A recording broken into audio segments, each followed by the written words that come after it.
Halo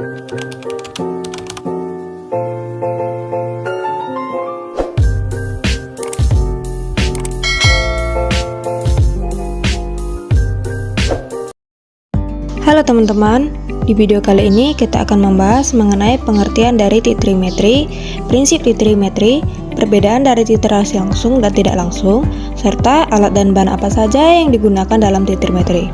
Sebelum ke penjelasannya, like, komen, dan subscribe channel ini dulu ya. Terima kasih. Pada slide pertama ini, saya akan menjelaskan pengertian dari titrimetri. Titrimetri adalah analisis kuantitatif dengan mereaksikan suatu zat yang dianalisis dengan larutan standar. Apa itu larutan standar? Larutan standar yaitu larutan yang konsentrasinya diketahui secara akurat dan tepat. Nah, di slide kedua ada reaksi yang digunakan untuk titrasi. Yang pertama ada reaksi asam basa. Reaksi asam basa adalah metode analisis kuantitatif yang digunakan untuk menentukan konsentrasi suatu asam atau basa seperti NaOH, CaOH2, dan NH3. Yang kedua yaitu reaksi redox. Reaksi redox adalah metode analisis kuantitatif yang melibatkan transfer elektron antara dua spesies kimia. Yang ketiga yaitu reaksi pengendapan. Reaksi pengendapan adalah metode analisis kuantitatif di mana suatu larutan standar ditambahkan secara bertahap ke dalam larutan analit sehingga terbentuk endapan. Apa itu larutan analit? Larutan analit adalah larutan yang mengandung zat yang konsentrasinya akan ditentukan. Yang keempat yaitu reaksi pembentukan kompleks. Reaksi kompleks adalah metode analisis yang memanfaatkan reaksi pembentukan kompleks antara ion logam dan ion ligan untuk menentukan konsentrasi ion logam. Selanjutnya yaitu pada slide kelima, perbedaan titrasi langsung dan tidak langsung. Nah, sebelum kita mengetahui kedua perbedaan tersebut, kita harus mengetahui terlebih dahulu apa itu titrasi.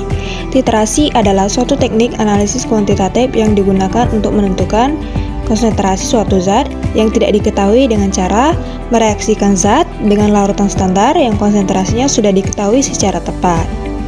Nah, apakah perbedaan titrasi langsung dan tidak langsung? Titrasi langsung adalah metode di mana analit bereaksi secara langsung dengan titran tanpa memerlukan tahapan intermediate atau reaksi tambahan. Sedangkan titrasi tidak langsung adalah metode yang dilakukan dengan cara penambahan titran dalam jumlah berlebihan, lalu kelebihan titran dan titran lain, dan volume titran yang menunjukkan jumlah ekuivalen dari kelebihan titran.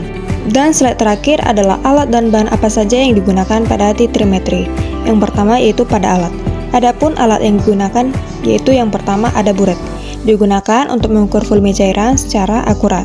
Yang kedua corong, digunakan untuk memindahkan atau memasukkan cairan ke wadah dengan lubang yang kecil. Yang ketiga gelas ukur, digunakan untuk mengukur volume cairan dengan tingkatan ketelitian yang relatif rendah. Yang keempat yaitu labu Erlenmeyer, digunakan untuk menampung dan mencampur cairan. Yang kelima botol semprot, digunakan untuk membersihkan peralatan dan menyimpan aqueous. Yang keenam, gelas beker, digunakan untuk menampung, mencampur, dan mengaduk larutan. Yang ketujuh, aluminium foil, digunakan untuk proses sterilisasi penyimpanan sampel dan menutup wadah pada alat. Kedelapan, pipet tetes, digunakan untuk memindahkan cairan dalam jumlah sangat kecil. Selanjutnya yang kedua yaitu pada bahan.